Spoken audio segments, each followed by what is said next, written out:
Hi, welcome. Welcome to His View. Yes. We're so excited to chat with you. We're just going to make this short and sweet because we're having an issue with our videos. Yeah, and so this isn't live, so no excuses if we mess up. I'm just kidding. But today we really want to talk about something amazing, and essentially bad things, trials, tribulations, all those kind of things, they're going to happen. And what separates a spiritual attack from God's disciplining and refining pretty much comes down to our perspective on it, right? Because Romans 8:28 says, God causes all things to work together for the good, for those who love the Lord and are called according to His purpose. And so, I think sometimes we get in this, oh, I'm under attack, help. And it hinders us. God didn't give us a spirit of fear, and God doesn't want us to constantly give the enemy all this attention. Oh, yeah, I can't grow, I can't do this, you're going to attack me. He wants us to look at it like we're running a race, like we're training, I'm going to come through this strong, refined, my character is going to be better, I'm going to have more fruits of the Spirit, because I'm looking at it as God refining and purifying me through what the enemy means for harm. Yeah, and I can tell you from personal experience that this shift of thinking from a mindset of being attacked constantly when there's a trial or a struggle versus saying, what are you teaching me right now, God? How should I respond to this? What does your word say about this type of situation? Well, it's really just all situations. Submit, die to your flesh, go low, humble yourself. That's a really hard thing, especially when people don't deserve your love. It's biblical that God will exalt you and lift you up. So He wants us to go low and be obedient to what God's word says, and be in prayer and just know that God's going to get you through it. I pray for, I told Courtney, I called it the shop. Like when people stress out, a lot of women at least, they want to shop. And so I was like, okay, so it's just for me, I was like, I wasn't trying to make it sound funny, but I just remembered it. So the S, so it's like an acronym, that's what they're called, right? Right. S is for submit, H is for humility or humble yourself, O is be obedient to God, and P is, I had so many things for P. It was pray for peace, patience, and perseverance. 4 P's. So it's like shop. That is so good. Shop. So it's yeah. Lots of exclamations. And so I went shopping yesterday. The acronym. Not for real. The acronym shopping. Yeah. I tried to find something for ING and I just couldn't get it. So it was like shop. We're just gonna shop. And doing it God's way is so much better. Not that, spiritual warfare isn't real and that we do get attacked. It's just that when I wasn't turning and looking at this situation and focusing all my energy on the attack, and I was more focusing on God and how to be obedient through it, really it was such a beautiful thing because I wasn't feeding the enemy. Yeah. I wasn't like, Courtney, pray for me, and not that there's anything wrong with that. It's just that through this circumstance, when I chose to look to God and be obedient, and I knew the things I had to do to be obedient in the situation, and they're not easy, they're not comfortable, because they don't seem, it's a release of control and saying, God, okay, I give it to you, and I'm gonna physically step away from this and do what your word says.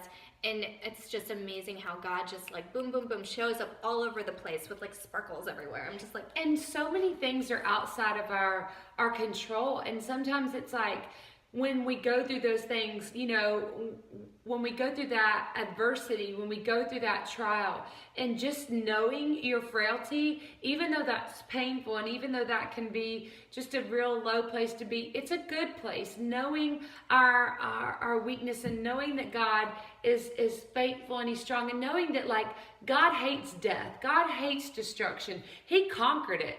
He conquered the grave. He died and He rose again. And called us to walk in power and authority. Right. And when we turn and look around, we're not walking in power and authority because we're looking at all these distractions and being consumed and overwhelmed, and it becomes a reaction of fear and not a reaction of the Spirit leading Right. us in power Yeah. and authority. And Yeah. so you need to discern, because there are real spiritual like warfare attacks.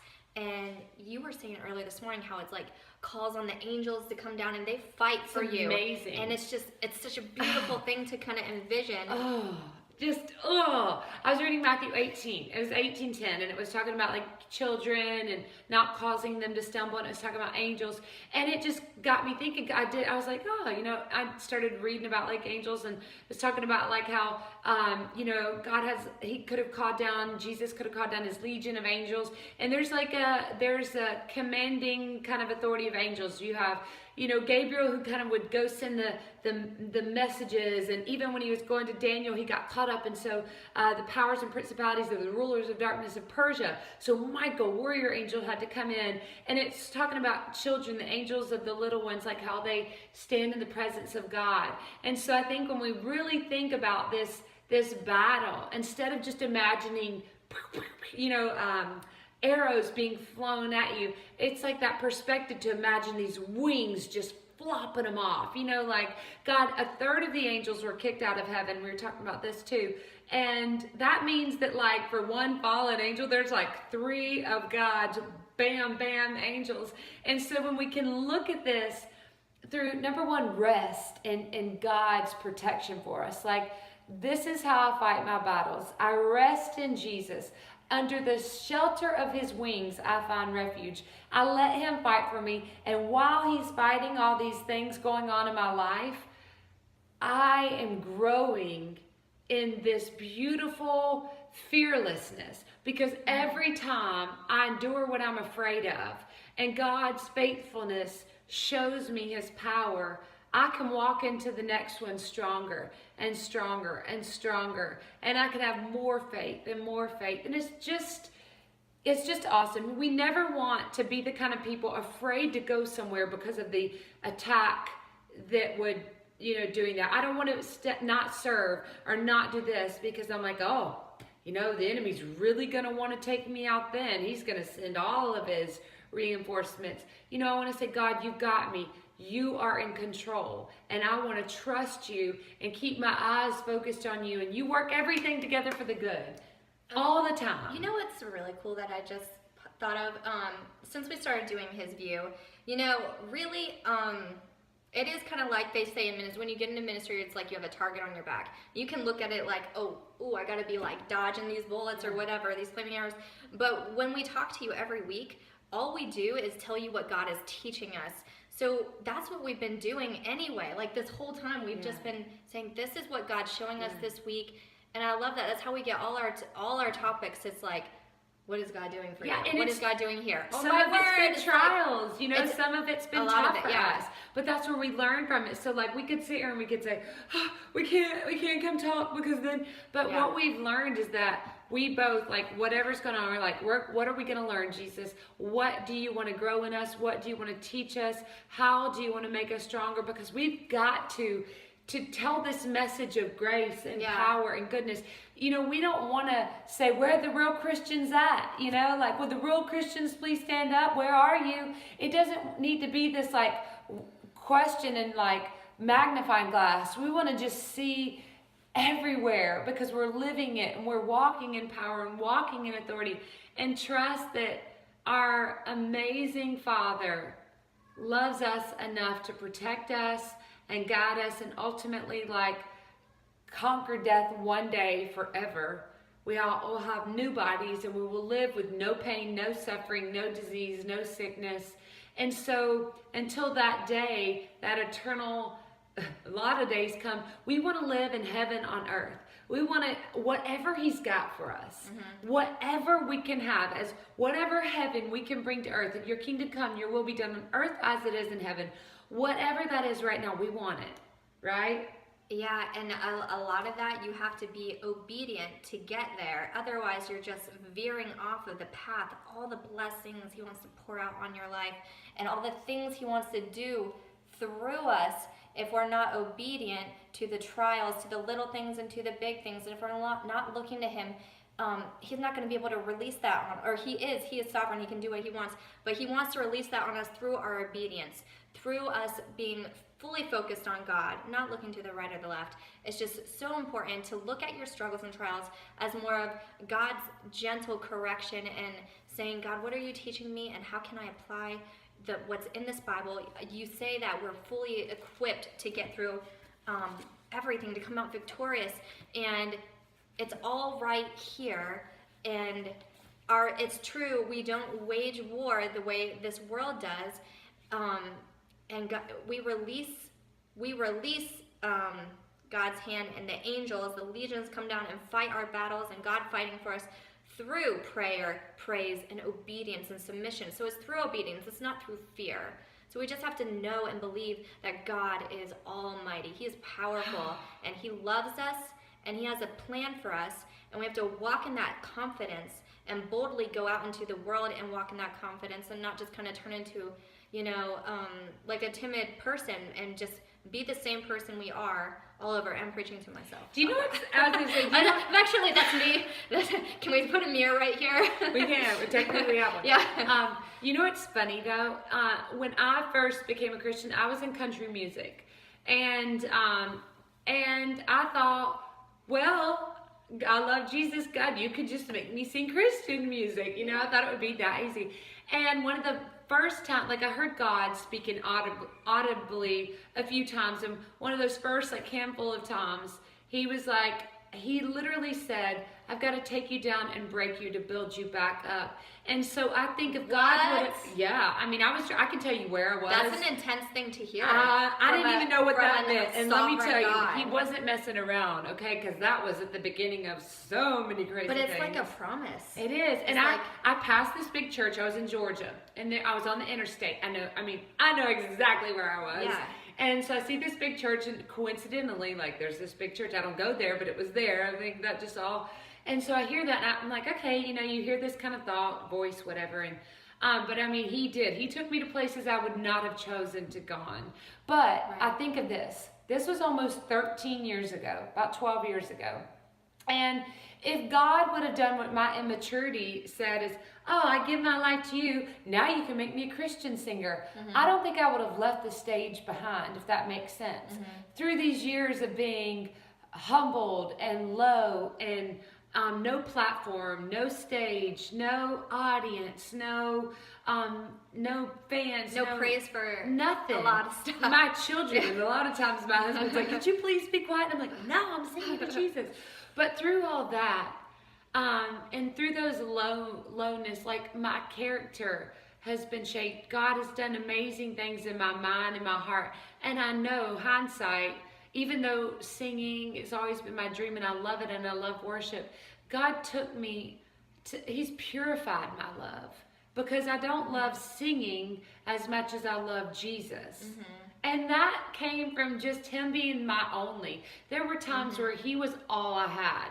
Like him and a $20 blow-up mattress that deflated. As I'm sleeping, in my apartment, that I had no idea how I was going to figure it out. But that's a whole other story.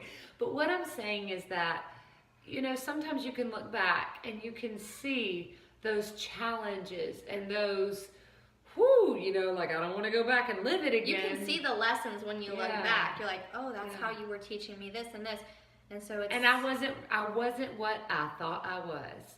I thought I gave my life to Jesus, and I was a Christian, and I was ready.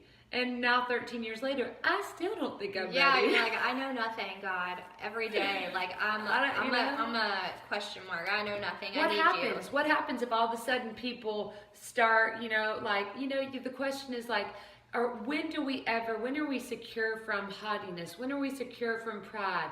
When are we secure from all that? Like Solomon, wisest man ever.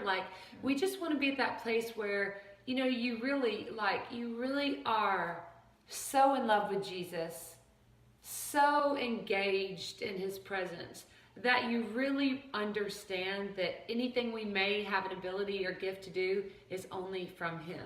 Mm-hmm. Always. And it kind of takes the pressure off, because you're like, who am I? Really nobody.